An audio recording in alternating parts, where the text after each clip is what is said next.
call to order this meeting of the Growth Policy Coordinating Committee. I'm Mayor Glenn Jacobs. Seated to my left is Kim Ellis with the Knox County Clerk's Office. Seated to my right is Mike Moyers with the Knox County Law Department. Madam Clerk, please call the roll. Mayor Jacobs. Here.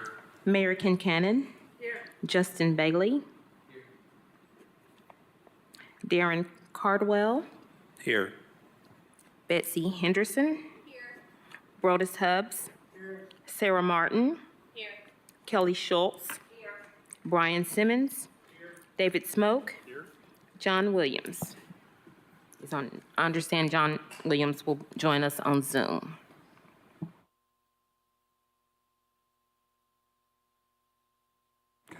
So we have 12 members present, and that is a quorum.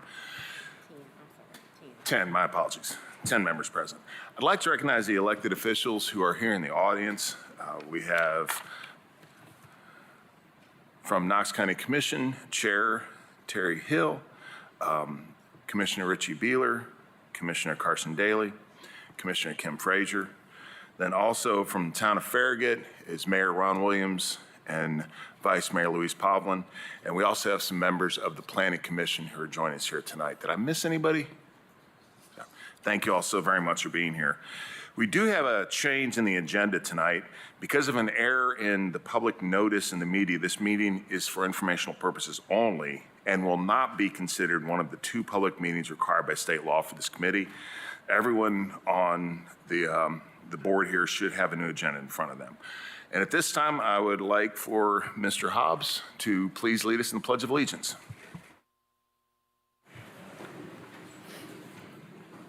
So all rise, face the flag, salute, pledge.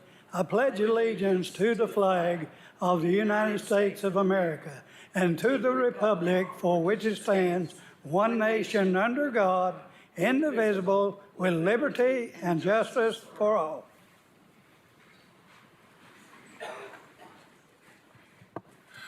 Thank you, sir.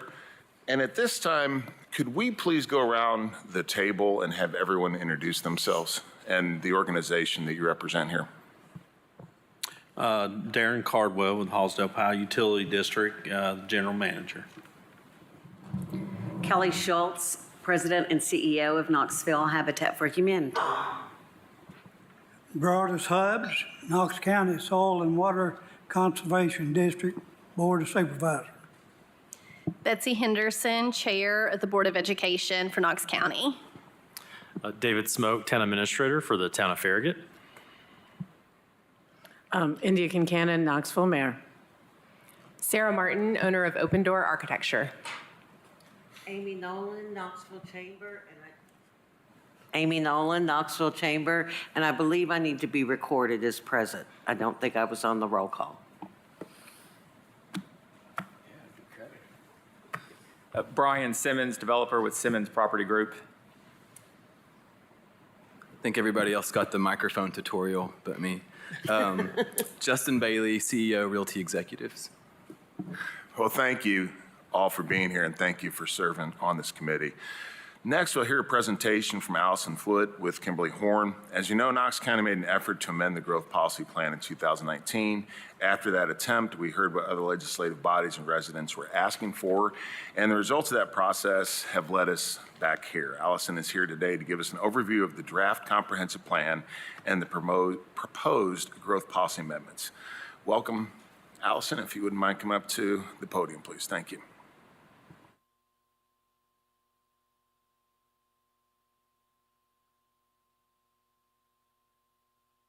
You have to press the button on the modem itself, yeah. It should light up like this. I didn't do it right either. It's okay.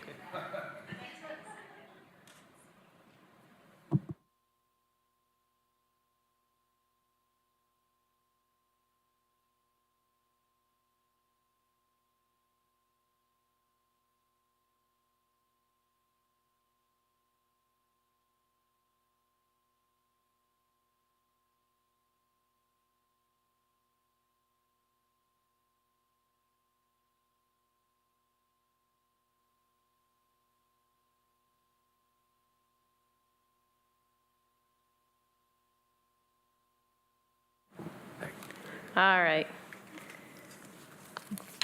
I'm glad we got over that little bump in the road. Thank you, Mr. Mayor. Thank you, members of the committee. I appreciate having the opportunity to present to you all today. I was the project manager for our Advanced Knox Comprehensive Land Use and Transportation Plan. I have had the opportunity to speak with many of you all throughout that process, so thank you for being a part of our process throughout the past couple of years as we've gone through the development of this plan. As the mayor has said, the intent of today is to introduce our growth policy plan.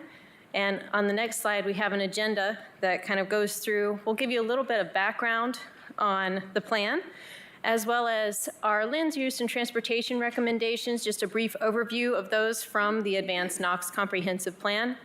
And then we'll get into the proposed edits to the growth plan policies, as well as the growth plan map. So first, let's set the stage with an introduction to the growth policy plan. So this is required by state law. Every city and county government has to have a 20-year growth plan. The growth plan for the county was last adopted in 2000. There was an attempted update, as the mayor alluded to, in 2019. This committee is also defined by state law, and as you all are aware, because you're here today, the appointments were made both by Mayor Jacobs as well as Mayor Kincannon. So just to give a little bit more detail, the goal of this committee is to establish a growth plan that clearly defines our urban growth boundaries for each of the municipalities within the county, and then also identifies the planned growth and rural areas of the county. So the committee will be talking about proposed amendments to this plan, focusing on growth in areas where infrastructure is in place. So just to give a little bit of a perspective on our relationship of our adopted plans, you can see that the growth plan, where we establish that policy language as well as the growth planning boundary, is kind of that 20-year controlling plan. Again, state law requires that. In that second row there, you see the general plan as well as the sector plans. What we're doing here as a part of the comprehensive land use and transportation plan will actually take the place of those planning documents. So we are excited to have had the opportunity to really revisit the plan for land use and transportation in a much more holistic way as a part of this process, which has led us to where we are today. So just wanted to provide a little bit more definition, differentiating the growth policy plan map and the future land use map. So the growth policy plan map has to designate an urban growth boundary, a planned growth boundary, and a rural growth boundary. So just to give a quick vocabulary lesson, because we'll see all of these things coming up as we get more into the presentation today. The urban growth boundaries contain the corporate limits of the municipalities and the territory where growth is expected. The planned growth areas include the compact sections outside of the incorporated municipalities where growth is expected. And then the rural areas obviously fall outside of those two areas. And they're intended to be preserved for things such as agriculture, recreation, forests, wildlife, et cetera. So just differentiating that from the future land use map, that's really our opportunity to visually present the vision for growth within the county. It is an opportunity for us to incorporate the growth policy plan map, but we go beyond that with additional detail on how we can be developing and kind of the look and feel for that into the future. And I think one of the things that's most notable about the land use plan as it has been prepared as a part of Advanced Knox is that it includes specific place types to help people visualize the various forms that development can take and to help describe the future that is envisioned for those areas. So with all of that kind of tucked away in our memory banks, I want to give a little bit more background on the Advanced Knox planning process and set the stage leading up to this growth planning process. So we actually began Advanced Knox back in late 2021. As you all likely know, it's been quite a long time since a full comprehensive planning effort has been undertaken at the county level. So this was an exciting opportunity to look at all of these things in a very comprehensive way. We had 3 major phases, including a state of the county where we looked at existing conditions and trends, as well as the development of scenarios, I'll talk about that more in a moment, and the finalization of our plan recommendations. Each of those was accompanied by a round of public engagement. We are now in the final stage here with the development of a plan that is now available on advanceknox.org. So thinking a little bit more about what the comprehensive plan is, this is a place where we look at a blueprint for the county's future, thinking about those goals for how we want to grow and also action strategies. This is something that helps guide local decision-making, obviously for the county, but also as a communication tool. And this is perhaps the most important function of our comprehensive plan, to articulate what that vision is and also how our partners in the private sector can be supportive of and work within that vision. So the vision that was established as a part of Advanced Knox is a thriving county that honors its natural beauty and cultural heritage while supporting diverse people and businesses. And this vision statement was supported by a series of 8 goals. And you can see on the next slide, these goals really run the gamut of not just specifically being oriented to land use or transportation, but really thinking about the needs of the county, everything from community character to conservation, infrastructure investment, economic growth, workforce, housing options, transportation, and even recreation. So one of the things that was a hallmark of this planning process was the wide array of stakeholders that we had involved as we went through this. We had 2 committees that helped us walk through various different stages of our plan, a technical committee that really had some subject matter experts, as well as an advisory committee that was more citizen-based. We did targeted stakeholder outreach during this process. We also had 2 subcommittees comprising our utility partners as well as the county schools. So those were incredibly important to help us understand what some of those existing challenges were and future needs were going to look like as well. And then I mentioned we had 3 major phases of public engagement. Focused on our listening and learning, this was where we really got feedback on our goals for the plan. In our second phase, we called that making choices. That was where we came with some scenarios and had people react to what growth could look like, what the future could look like in terms of land use and transportation for the county. And then gathering that feedback, we came back for a 3rd round with some proposed recommendations, thinking about what those could look like and also setting the stage for prioritization. So to move into the land use and transportation recommendations, I mentioned that we undertook a scenario planning process. And this was valuable to us because we wanted to kind of have that first opportunity to ask some questions of what could the county look like in the future, and what choices are we trying to make, and also what things are we trying to measure that define success for the county. By evaluating those scenarios, testing them, that's where we gathered feedback from the public as well, we were able to then understand the development of a preferred scenario that essentially combined parts and pieces of all of those different previous conceptual scenarios.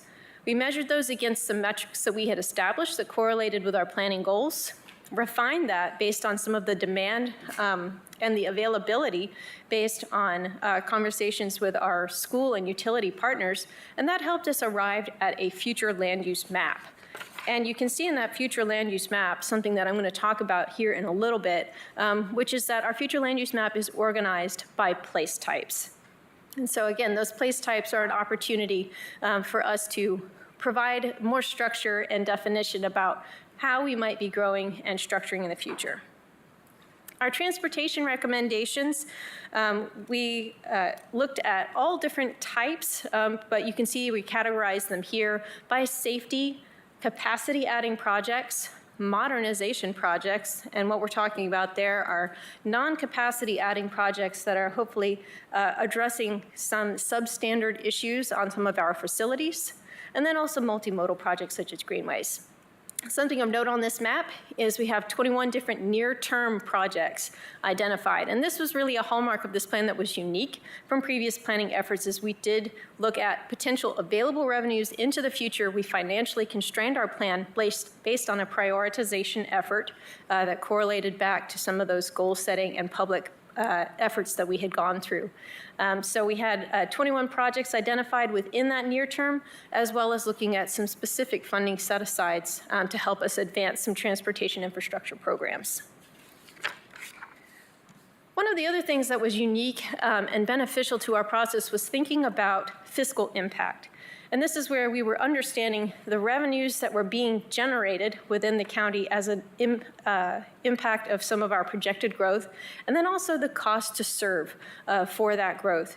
And something that we learned from that as we looked at going out into the future in 2045 is that if we were to maintain our status quo, and you can see this on the next slide, that we would actually be looking at a 1.9 million annual shortfall. And this is something that obviously we don't want to have more cost to serve exceeding what our revenue is that's coming in at the county level.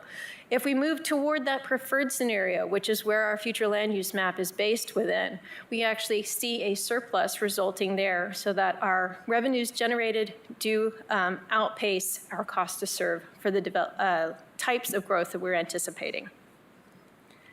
So a couple of other things that were, I think, notable in our plan. We're thinking about policies because we wanted to be sure that this is a plan that is actionable and implementable.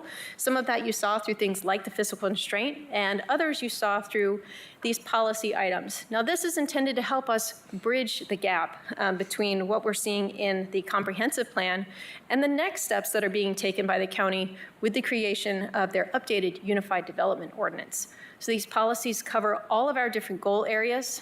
They look at transportation and land use, and they help us just understand what we need to be doing from a supportive standpoint to bring some of those recommendations into fruition. Those were taken one step further by looking at actions to support those specific policies. So within our plan, you can see all of these. I've just taken a snapshot of just a few of them up here on screen. And then finally, one of the other things that I think was helpful for us to note was a project management cycle. Within this process, we recognized that we needed to understand how this plan was going to continue to be a living document, and also add some structure to what that could look like in the future.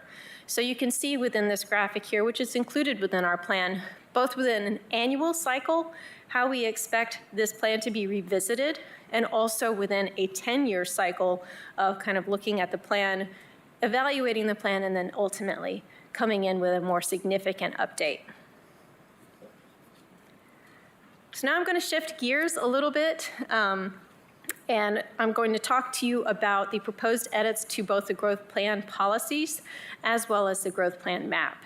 And this is something that our leadership team on the county side and Knox City County Planning has taken a lead role in that development of kind of building off of what we did in the comprehensive plan. So just to get right into this, there are a few growth policy amendments in the language that we wanted to highlight, and I'll just go through those briefly with you all. The first that we'll cover is the rezoning of slopes shall be based on the adopted policies of each legislative body. So briefly for some background on this, the currently adopted growth policy plan was actually done prior to the Hillside Ridgetop Protection Plan language that is now available with all of our member jurisdictions. So this is really an attempt to kind of bring us up to speed with some of that language that's already out there. So moving into our second policy amendment change, rezonings in the rural areas shall be limited to the following place types: rural crossroads, rural conservation, and rural living. So from here, I want to just walk you quickly through some of our place types so that you can get oriented to what we're talking about here. So on the next slide, you'll see our rural area place types. And we have three major place types there. We have rural conservation, rural crossroads commercial, and rural living. Now, our rural conservation and rural crossroads commercial place types can occur both within the planned growth area and the rural area. And we'll talk about a little bit more about why that is when we get over to the map section. The rural living place type is something that occurs exclusively within the rural area that you'll be seeing. So, and as you can see, each one of these is laid out in much more detail. We have a kind of a full definition. Each one of these actually has their own page in the comprehensive plan, so there's a lot more detail available online if you want to dig into any of these place types. Just a couple of other place types. I'm going to walk through the full complement of these so that we can all see them. These are focused on walkable compact growth. Now, all of the ones that you see here, traditional neighborhood, corridor mixed use, and town center mixed use, these are place types that only occur within the planned growth area. So these cannot occur in the rural area. So just kind of setting the stage here for where we're going to go with the map in a moment. Going on to the next slide, we're looking at our place types that are focused around suburban growth. We have suburban residential, corridor commercial, suburban mixed residential, and business parks. And again, these are areas that can only occur in the planned growth area. They cannot occur within our rural area. So again, just kind of setting that expectation. And finally, kind of our other place types that round us out, we have civic and institutional, mining and heavy industrial, and parks and open space. Now, these place types can occur in both the rural areas and the planned growth areas. So just for note, kind of these other place types you can see in both of those contexts. All right, so moving to our third policy language change. Residential development in the rural area shall be limited to the following conditions. So there are 3 conditions that I'll lay out here. They go over 2 different slides. The first is no more than 2 dwelling units per acre. The second is sanitary sewer and public water must be available. And the third is that they must be on a collector road with a minimum width, this is on the next slide, of 18 feet and as defined in the major road plan as adopted by the City Council and the County Commission. So just for reference here, there was language in the previously adopted growth policy about this particular context. This is a refinement, a modification to that language. Really the intent of this section, which you can see on this slide, is to allow residential development into rural areas where utilities and infrastructure are currently available or easily expanded and in accordance with the rural place types. So this is just kind of updating so that we are fitting more cleanly within the context that we have established with the future land use map. So that will move us into the proposed edits for the growth plan map. And again, you can see the growth map is available on advancedknox.org. And all of this information that we're kind of talking about is available on there as well. But just to kind of tell the story of how this growth map was established, the leadership team looked at areas first within that planned growth area that's currently established and looked at those that could maybe accommodate more intense development. Now, the way in which this was looked at really went hand in hand with the place types that have already been established with our future land use map, because those place types help us understand what is able to be accommodated based on our infrastructure, based on those conversations that we had with our stakeholders. And then that allows us to kind of get that first footprint of what could potentially be more intense within the areas that we've already designated as planned growth. So then we need to take the next step to think about what areas could accommodate growth in the next 20 years based on their infrastructure availability. So that's where we started to think, and again, this aligns very closely with those place types that I've just outlined, because where we had suitable place types that occurred outside of our current planned growth area, we were able to think about expanding that planned growth area so that it ran around the boundary of those locations, of those place types. So something that I think is really important to note while we're on this map is that there was no contraction of the planned growth boundary. There is only addition to the planned growth boundary. So that's just something to consider, but this was done in a very thoughtful and deliberate way to coincide with what was seen through the generation of the future land use map. So on the next slide, you can see just some of the major areas, most significant areas where there was an expansion to the planned growth area are kind of highlighted here. You can see places such as Hardin Valley, down Chapman Highway, Ritta, Strawberry Plains, for example, are just a few of those areas where we saw some of the more notable expansions of the planned growth area. Just a couple more statistics, details related to the growth map on the next slide. What we're talking about here is an addition of approximately 17.5 square miles, which is an increase of about 12.8% from what was included in the 2000 version of the planned growth boundary. As I said, those closely align with the existing or proposed infrastructure and market trends. And that alignment is really key to maintaining that fiscal impact balance that we studied and analyzed as a part of the comprehensive plan. Just a couple more maps, because I know we're all loving the maps. The first one that I want to kind of help us distinguish between is, this is a map that essentially shows us the planned growth area and grays out all the area that is not within our planned growth area boundary.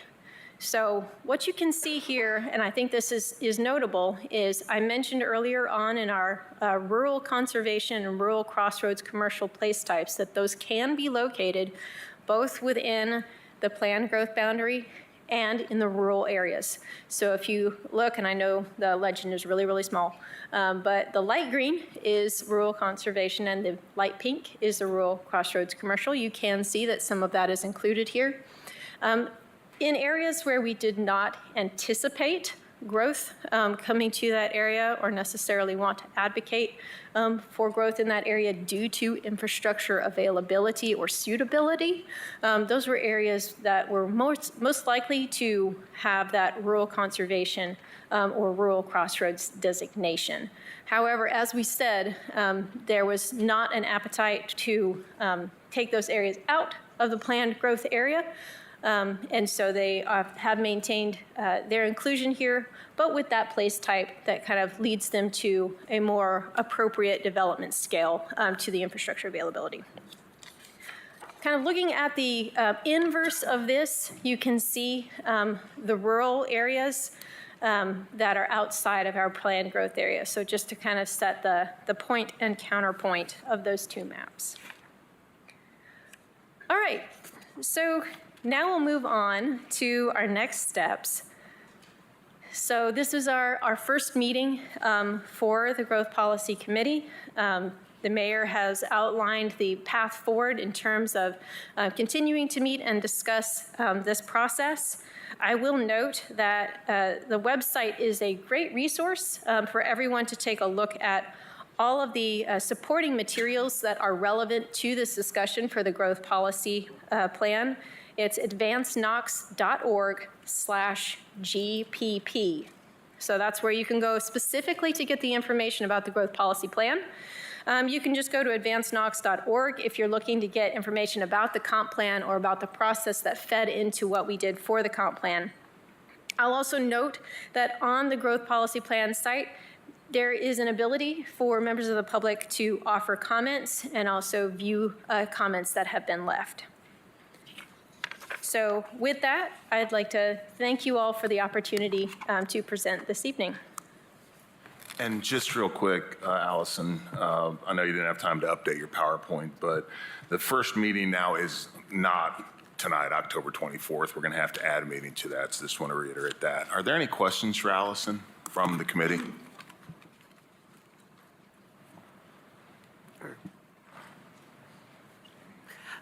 Yeah, on the rural area, so no more than, so if I have 10 acres in the rural area and I'm going to spin off 2 acres to my kid, they can't put a septic in those 2 acres. I can only, if I've got septic, I can't spin it off and farm and give 2 acres to my kid to build a house, unless it's got sewer. No more new septic in the county. Is that what we're saying? Just to clarify, Amy, give me a specific example, because I don't believe that what we're doing here would restrict what you're saying, but I want to make sure I understand the question. Okay. Let's say I've got 10 acres and a house, and I'm in the rural area, and I'm on septic, okay? But I want to take 1 acre and give it to my kid to build a house. But if they have to be on septic, that's a no-no? Because it says here it has to have sanitary sewer and public water. No, it's my interpretation. We can take a little closer look at that, but it's my interpretation, or it was our intent to allow for that subdivision of an ag zone of 1 acre to allow for that gift to a son or daughter. That's my understanding. Because it stays in the ag zone then? Correct. Okay, gotcha. Correct. I believe that's correct. I will verify that, but I believe that's accurate. Okay, thank you, sir. Thank you. Mr. Hobbs? Yes, I'd like to ask some questions here. Could we modify the proposed map to pull in the planned growth area in some areas like north of Asheville Highway or Rita, where we have extremely good soil and agriculture? This is where some of our best farms are, and that contributes to our economy. And those farms are a big reason why people want to be in Knox County instead of Nashville or Raleigh, North Carolina, or Atlanta, Georgia. And also, could we see a map that just shows the expanded planned growth area and the soil map for that area? And how much prime and locally important farmland soil is going to be consumed with the expanded planned growth area? Do you have any comments on that, Allison or Jim?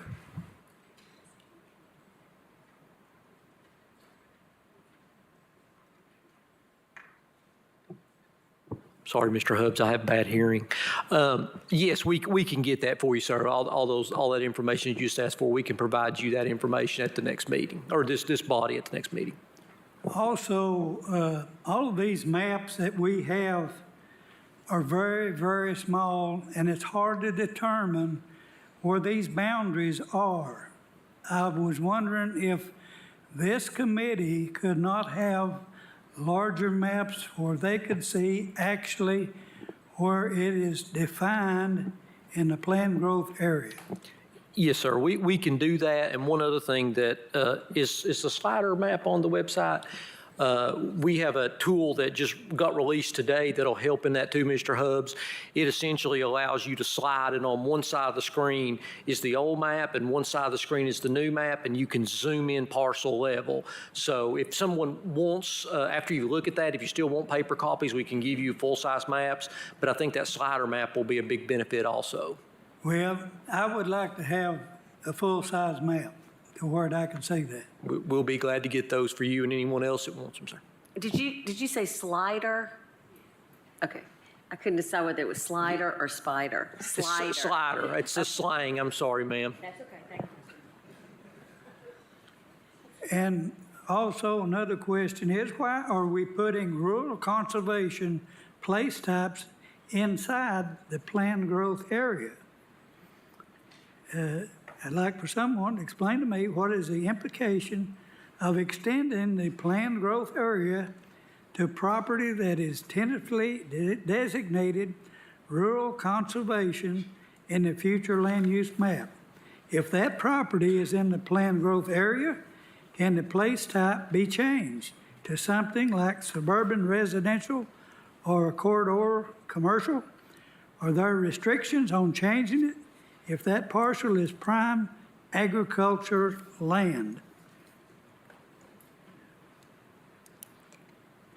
I know we have, and another question is I would like to know, why are some of the largest and oldest farms in the planned growth area the Strong Stock Farm, which is approximately 900 acres, Green Acres Farm, Murphy Springs Farm are all large farms in the planned growth area, with the soil conservation plans and active agriculture operations.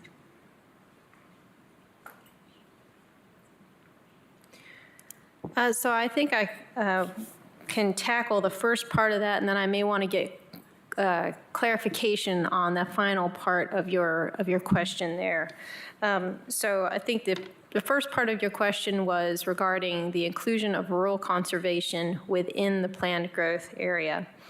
And I think that the thing to note here is that there were areas that were already included within the planned growth area that we did not want to contract to the planned growth area. And so in those areas where we felt like a infrastructure suitability was not going to lead us to have a more intense place type, that's where we identified rural conservation or rural crossroads commercial as appropriate for those locations.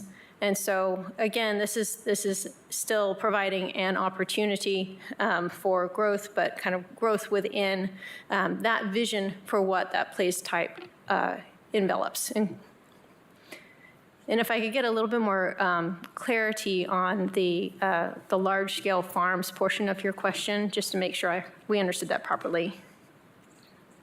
Well, I was asking, why are some of the largest and oldest farms in the planned growth area, which includes the Strong Stock Farm, which is about 900 acres that I know of, and Green Acres Farm and Murphy's Spring Farm are all large farms that are in the planned growth area. And one thing I'll say, Mr. Hubbs, we were very data-driven in this process. We didn't necessarily look at parcel to parcel. We looked at really where, utilities, roadway, and really school infrastructure supported that. So I think, at least in my thoughts, the data drove us to assign those place types in those areas due to those facts. Can I ask, where are these three farms? They're all in East Knox County. East Knox County.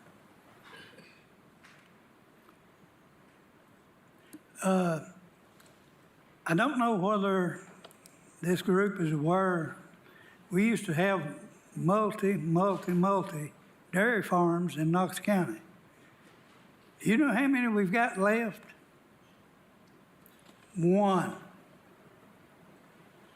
We're losing all of our farmlands, all of them. We need to protect our soil and our conservation in Knox County and not just rely upon a growth policy, because we are losing. We're losing. We used to be number 4 in the state of Tennessee as to number of head of cattle. We're now 6th. We're dropping every day. And we're dropping in sales of farms every day. We used to be 4th in the state, and now we're 6th in it.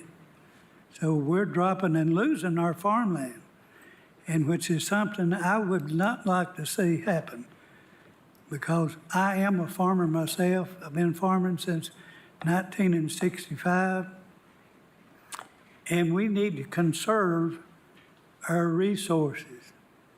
The good Lord made us stewards of this land, and I think that we need to take a good, strong look at what our Lord has put upon us to be good stewards of this land.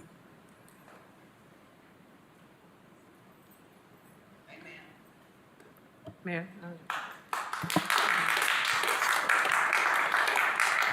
Thank you, Mr. Hubbs. Is there anyone else have any questions? Yeah, I have a Yes, please, ma'am. question. First, I just want to compliment all the people who worked on Advanced Knox. It was a really intensive and long and I thought, a well-done process with a lot of opportunity for communities to share their thoughts and input and vote and all that. So compliments to all the people who made that happen. Second, I think it would be helpful to understand, there's this proposed change in the growth boundaries. It's always important for me, I think, to think about what happens. It's not a choice of the status quo or this change, because things are changing anyway. So I wonder if you could sort of explain to the members of this committee, policy committee,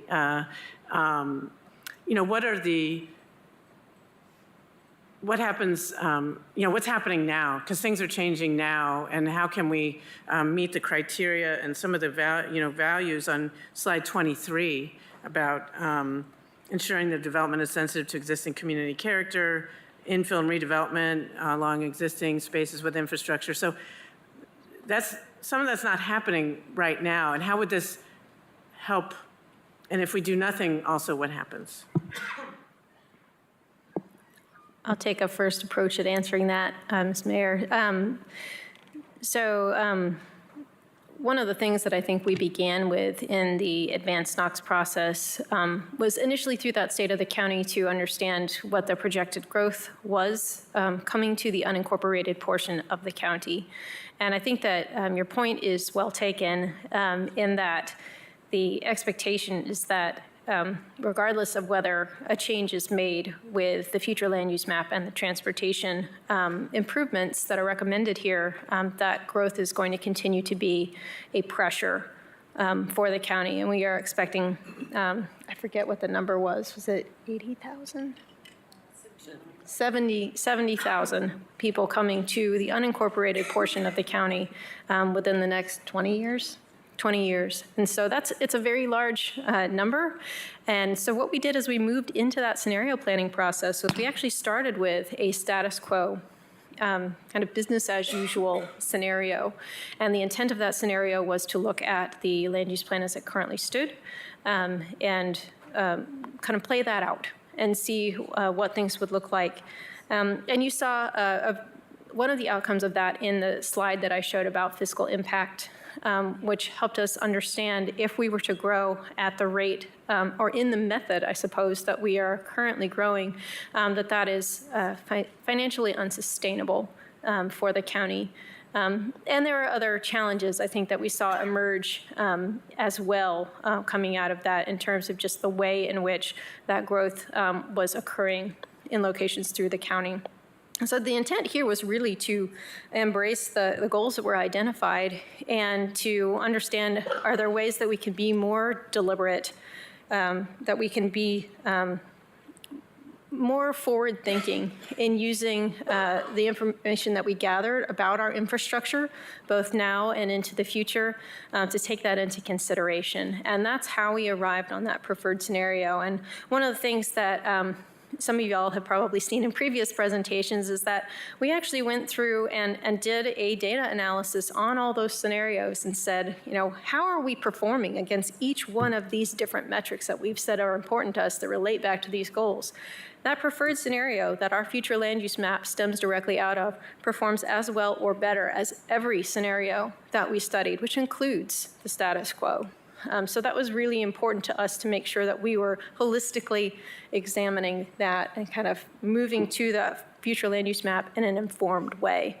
And I think one of the other hallmarks of this plan is that since it's been so long since we've had a coordinated transportation and land use strategy, being able to go back and develop those transportation recommendations in a way that is complementary of what we are expecting from a future land use perspective, and then actually assigning dollars to those and priorities to those as well, helps the county be better stewards of the tax dollars that are coming into the area.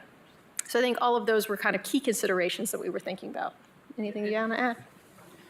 Just to dovetail a little bit on that, Mayor Kincannon, is we looked at the three scenarios as part of the I guess the second round of public hearings, and it was, status quo, and on the road again, which was kind of corridor commercial, and then a town center. I can't remember its name, but anyway, it was a town center approach.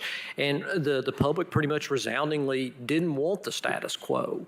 They wanted the town center approach, and that's really kind of what drove our preferred scenario. And I think that, to Mr. Hubbs's point, is kind of where we were able to intensify growth in certain areas so that we could preserve the rural areas. So we were trying to marry both desires together, allow growth to occur reasonably and fiscally responsible, but also preserve those rural areas. So that was one thing I thought I'd add.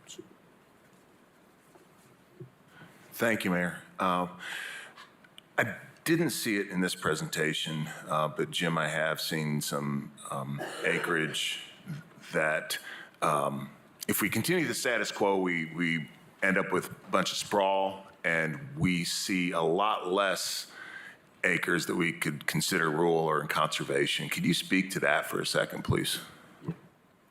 I hate I don't have that number off the top of my head, Mayor, but we can get that for this body next time. But you're exactly correct. It was, if we went down that path to absorb this 70-some thousand people, we would be absorbing a tremendous amount more of that, that farmland and of that rural character. So that's why we tried to focus on having more intense growth in areas where utilities, roadway and school capacity allowed for it. So I'm sorry I don't have those numbers, but we will have those for this body. My apologies.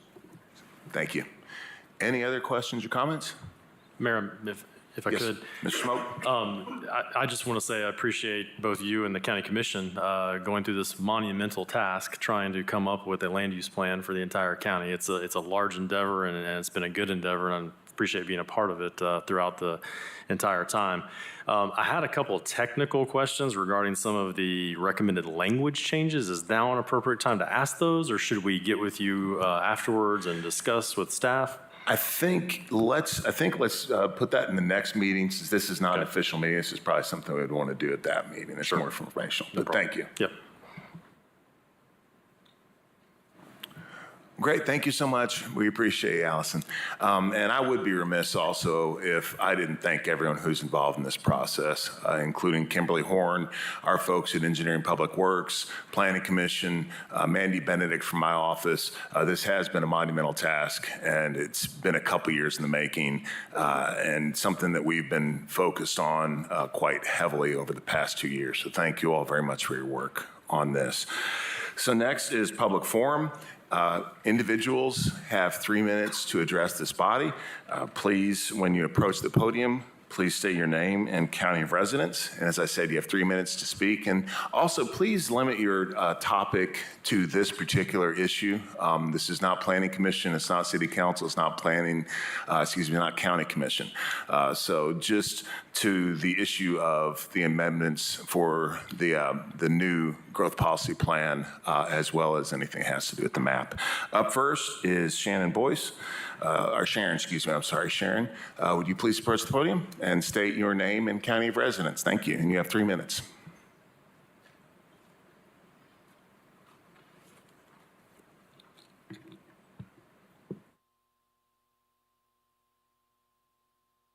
Ma'am, you have to, sorry, Jim's now taking the role of technical assistance. Thank you, Jim. All right. Sharon Boyce, 9520 Westland Drive, Knoxville, Tennessee. The first thing I'm going to talk about is how important this is to the public. This growth policy plan is the top layer of several layers that fit together. The growth, the general regional plan, and zoning, and in Knox County, the sector plans, which are not mandated by state law, but still or what Knox County has used to look at 6 sections of Knox County to get a really good look and plan for each section. So first of all, when the future map was shown to you, what have you had, meetings for 2 years? You know that no one could tell from those maps what parcels were included or even what streets were included in the new rural, in the old rural. There were no maps that showed how the new rural shrunk, how the new planned growth got bigger. So you know that they've had insufficient knowledge. All these people that went to these meetings and just said, tell us about whatever you want. And if you read the comments, and I've read them all, they're a real mixture of just whatever people want. They're not focused particularly on this. Because one, if you went to those meetings, you couldn't tell anything from them. That map, you couldn't tell me today. It has 22 roads that I counted on it for all of Knox County. So it needs not a slide map. It needs a map that shows by sections, whatever it takes, exactly what land is being added and what land is being subtracted to what zones. It was kind of like it's hidden in plain view. Here's the map, but you can't tell anything about it. These people have insufficient information to make any decision. So I'm glad there's more time allowed because people need more time. And the county needs more time to give us more information. So in these meetings, what wasn't talked about was the growth policy plan, like the document. Here's the document with the markings, crossed out the old language, added the new language. So what's missing? What's missing is the sector plan. The sector plan, to me, is probably one of the most important parts of the Knox County plan. It's where the density is. It's where the 1 to 5 in the traditional neighborhoods is. So what happens to the sector plan in your growth? The growth policy document, the new one, it crosses out sector plan. In the rural areas, it crosses it out in the planned growth areas. Ma'am, so what happens? I'm going to have to ask you to wrap it up, please. Your 3 minutes are up. Thank you. So in conclusion, basically, you'll find that the new growth policy plan is weaker than the old one. Thank you. Next up, Jack Woodall. Please come to the podium and say your name. He's not going to speak today. Okay, thank you, ma'am. Kevin Murphy. Kevin, please approach the podium and state your name and county of residence. You have 3 minutes.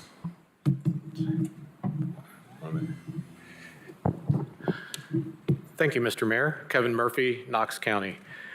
First, I'd like to thank Mayor Jacobs and the county staff for the whole advanced Knox process. The staff and consultants have analyzed a lot of data and had a really impressive public participation component. So I was excited about that. Clear themes were that there's a need for housing, and there's also this equal desire for preserving farms and open space, and so we've got competing priorities. I personally was hoping that the growth plan would actually look at the planned growth area and in some areas retract that boundary to for some of our better farmland and natural resources, and then cautiously expand it in some other areas to give us like a good compact development pattern. But what we've done is we have retained, we said, well, we think everything we did 20 years ago is fine, and we're going to expand that. So you've got over 11,000 new acres and something. One data point that I'm not, I know that the process was very data-driven, which I was excited about. That takes a lot of opinion out of it. But I'm not sure that one of the data points we looked at was the soil maps. I've taken a really good look at the proposed growth plan, where the planned growth area is, where we've expanded and where we've kept it. And some of that farmland soil is some of the very best in the county. There's an area north of Asheville Highway towards Holston River in the Ruggles Ferry Golf Club area that is some of the very best soil. If you talk to the farmers, they'll tell you that's where the corn grows the best, that's our best farmland. But all that's in the planned growth area. It was 20 years ago, and it's remaining there. One thing from a process perspective that's really important to understand is in the planned growth area, we can consider almost any place type except for rural living.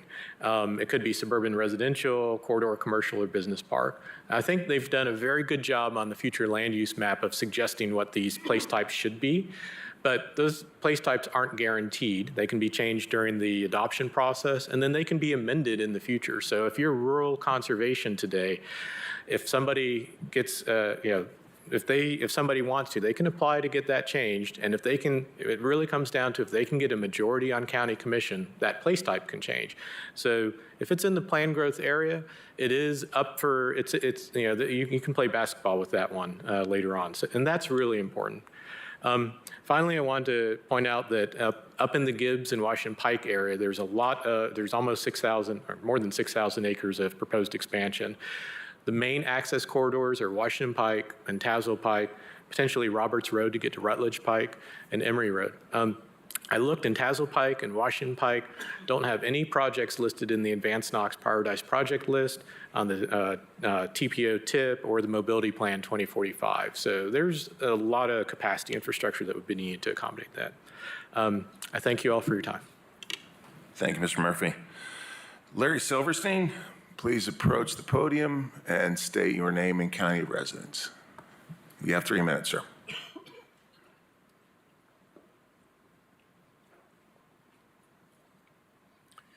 Larry Silverstein, 7808 Sheffield, Knoxville, Tennessee, 37909. I'm speaking as chairperson of Community Forum, an organization whose members reside in Knox County and the city of Knoxville. Our members have spent many hours in the past week analyzing the proposed amendment to the Growth Policy Plan, as well as the draft Comprehensive Land Use and Transportation Plan. We have concluded that the proposed amendment to the Growth Policy Plan must be put on hold. The amendment must be considered in conjunction with the draft comprehensive plan, which has not yet been reviewed, vetted, or debated by many citizens or elected officials. Its adoption would require a massive rewrite of the Knox County zoning ordinance over a projected 2-year period. The Unified Development Ordinance does not exist yet. One must look at all of this material together as a macro issue, not a micro issue that just affects a small portion of Knox County. What is the rationale here? This entire project is simply and clearly a brazen attempt to produce a total elimination of our current and long-standing planning and zoning structure for the entire unincorporated Knox County. It eliminates sector plans entirely. It removes the essential concept of permitted density, except in the rural area. Those two items are the only guardrails that exist to keep developers from doing whatever they want, wherever they want, and whenever they want.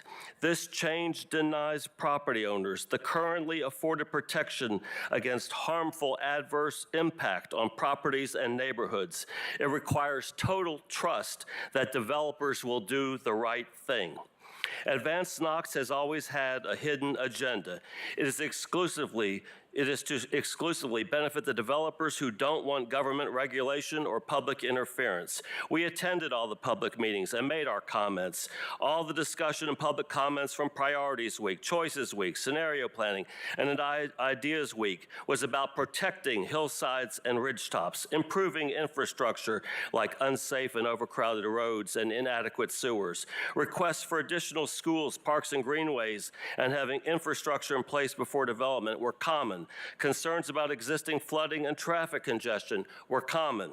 Citizens did not request that we abolish sector plans and have unlimited density. It was never even discussed. It is disappointing and outrageous. Now we see behind the curtain and the real agenda. We were assured this wasn't going to be another recode, the city's rewriting of the zoning ordinance. Now we know the truth, but can't see the unwritten document. Each place type states in small print that the zoning ordinance is where all the actual standards will be stated, to be written long after the growth plan is amended. Give the tax-paying property owners adequate time to understand what is proposed and see what the citizens of Knox County really want when it comes to development, planning, and regulations. This amendment must wait until the other documents are written and can be analyzed together in the daylight, not in the shadows in the back rooms of Knox County government. Thank you for your consideration. Thank you, Mr. Silverstein. Next up is Philip Graves. Mr. Graves, please state your name and county of residence, and you have 3 minutes.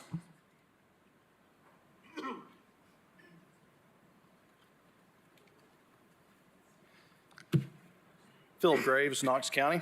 Good evening, and thank you for the opportunity to speak tonight. I'm speaking in opposition to the proposed growth policy plan, speaking on behalf of both the Gibbs community and as a whole and as a private individual. I took part in both the in-person and virtual meetings. It was my observation during those meetings that one of the most common requests that people made was for conservation and preservation of our natural resources, or rural resources, Changing nearly 7,000 acres of rural land in the Gibbs, Ritta, and Coreyton communities alone to planned growth areas seems to be counter to the wishes of the people. I believe this plan ignores the voices of current residents in favor of the desires of development interests. I have a screenshot of one of the virtual meetings that y'all held. We were asked to rank our top 3 goals out of the 8 choices. Of the 270 responses, the top 3 were conservation at 49, transportation at 45, community character at 42. Housing was 5th, economic growth and workforce came in last at 19 and 15 respectively. As some others have mentioned, there's some conflict here because it appears that this plan does not address the concerns and wishes expressed by people who live here now. It is favoring those who will be moving here in the next few years. We appreciate the ability to have input, but if the input is ignored, what is the point? According to the American Farmland Trust Farms Under Threat report, we're losing 1.5 million acres of farmland a year, which breaks down to 175 acres every hour or 3 acres a minute. The proposed plan will only add to this problem of urban sprawl and depletion of resources. Now, I'll freely admit that a lot of the old farmland in our area has become idle. Other than some hay production, the land that I live on, land that's been in my family for over 100 years, is no longer being used for its original agricultural purpose. However, that doesn't mean that that land should become another stand of houses on 5th acre lots. And what I've seen from the map, though I can't tell for sure because the detail's not there, is I'm now in the planned growth area. Once that land is developed, it'll never go back to agricultural use. It is gone forever. We're developing away our future with little to no thought or care as to long-term impacts. If we think about the last trip to the grocery store, we notice that the costs are up. It's not just because of inflation. It's because we keep having to get these resources from further and further out, and we have to transport those in. And there's cost associated with that. There's pollution. There's other things that are associated with those additional costs. The people of Knox County have unfortunately become accustomed to seeing farms become subdivisions. When I walk out of my house now, the quiet rural tones have now been replaced with traffic and bulldozers. We've gotten used to it. We've accepted it because we've had little say in what happens and no way to stop it. The North Knox County community has no representation, 0 representation on Knox County planning. We've asked to have a say in what happens in our community at a level where something can actually be done. And so far, that has not happened. You're one of the last lines of defense. If this amendment passes, we continue on a trajectory of urban sprawl that I'm afraid will only end at the county line. I mentioned the statistic of losing 3 acres of farmland per minute. In the time that it's taken to read this speech, we've lost 9 more acres. Last, I'll just leave it with this. Will you please provide the raw data of the input provided by the public? We'd like to see what they had to say in its pure form and not just condensed down to a graph. Thank you very much. Thank you, Mr. Graves. Next, Adam Thompson. Mr. Thompson, please state your name, county of residence, and you have 3 minutes.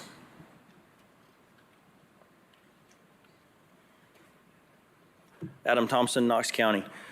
I know a few of you, the others I don't. Nice to meet you. I'm a 6th generation farmer in Northeast Knox County over in Coreyton. I have my great-grandfather's voter registration card from the late 1800s. We have done this for a long time. I'm on the Cattlemen's Board. I was this year's NRCS Farmer of the Year. I'm not a stranger to farming and agriculture, and like Mr. Hubbs said, it's a struggle. And we've done this for a long time. It's interesting that we have this discussion in the fall as the leaves are changing and folks are wanting to get out, cool, crisp air. They're not going to Dollywood anymore. They're taking a drive. They're going out to the country and they're seeing the sights. They're going to the corn mazes. They're going to the pumpkin patches. They're experiencing the farmers markets. Since COVID hit, we have seen an uptick in the food that the public and our neighbors are wanting directly from the farm. They have lost trust in the system. They've lost trust in the grocery stores. They want to know what's in their food. So they're coming to us. They're Knox County residents. And I hope that those residents outside of the agricultural community are paying attention to what's going on. This planned growth, what I saw on the maps and what I've read and seen, puts thousands of acres. We're on about 300. If it weren't for the fact that we don't have sewer, we would have been in the planned growth area. That's the only thing that kept us out of it. But if I don't say something for those that are in it, I'm next. And it means way too much for the generations that came before us to put the next generation into a situation where they look at it and go, man, this is work. It is back-breaking, long day work to put the seed in, to breed the cattle, to hope for rain, day in, day out, hoping that next year we can do it again and maybe break even. For the next generation to be in a situation of, do I want to do this or do I want to just sell it? And if you sell it, every other neighbor of ours that loves driving by our property and seeing the sites that makes District 8 and the rural areas in this county so desirable. You bring in 70,000 people and put them in this area, it's gone. And it will not be back. Bottom line, it won't be back. They're not tearing down buildings and tearing up pavement to put in farmland. And when folks drive by and they see a field with cattle in it, they go, oh, that's nice. That's pretty. I like that. What I see is I need those pastures to produce grass, to produce the cattle for next season. I need the hay. Last winter was brutal. The weather did not cooperate. This spring, our hay crop was off by 50%, and we have to buy hay for the first time I can remember. Mr. Thompson, I'm sorry, I'm going to have to ask you to wrap it up, sir. Okay, I'll wrap it up. There's a lot of hay ground in Knox County that people use to sell us hay. We need this farmland. It's not just a piece of beautiful property to drive by. I get it. I enjoy it too. But if we go down this path, it will not be there anymore. In the next 4 to 8 years, it will be gone. Thank you. Thank you, Mr. Thompson. And finally, Herb Anders. Please state your name and county of residence. You have 3 minutes, sir.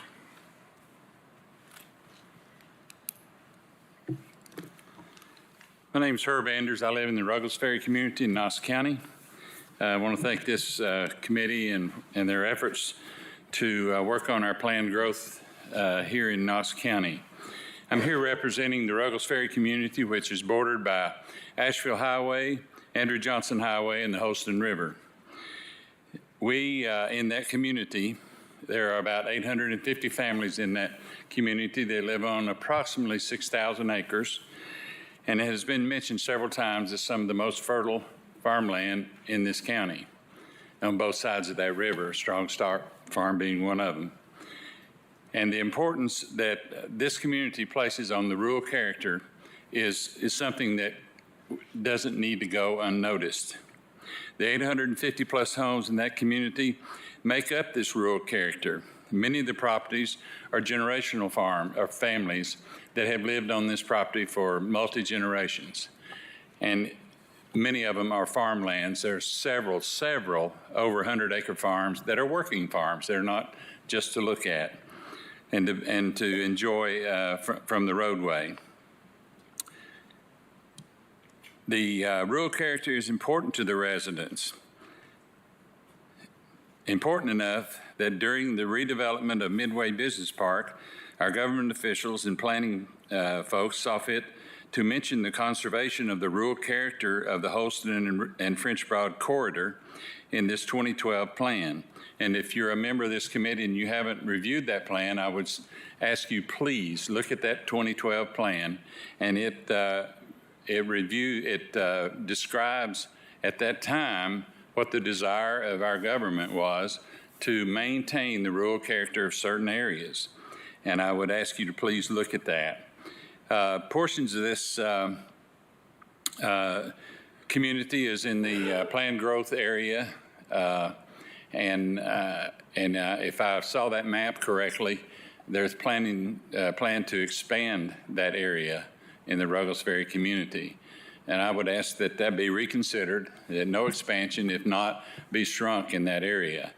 Our infrastructure will not support major developments. And as noted by the previous speaker, the trend is there's an uptick in the rural character, as noted in some large purchases in our area of large tracts of land are going to remain in conservation easements and as working farms.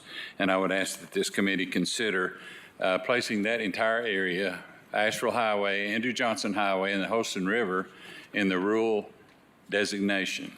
This, I think in the long run, also mentioned by the previous speaker, that these working farms help feed this county. Most of what they produce stays in this county. And several large, by Knox County standards, cattle operations. So my request on behalf of the Ruggles Ferry community is that this area be designated rural and that it remain to have the rural character as noted in the 2012 community plan, and that we take seriously the fact that these farmlands need to remain as they are and encourage expansion of farmlands. And, Mr. Andrews, I'm sorry, I'm going to have to ask you. Thank you. Thank you so much. Thanks again to the committee, and please, if you haven't seen that 2012 plan, please review that. Thank you. Is there anyone else that would like to take advantage of the public comment period? Okay, seeing none. The first official meeting of the coordinating committee will be scheduled for November 16th at this same time and in this same place. Please reach out to my office if you do have a scheduling conflict. We'll be in communication with you guys on that. And there is no further business in front of this committee, so this meeting is adjourned. Thank you all.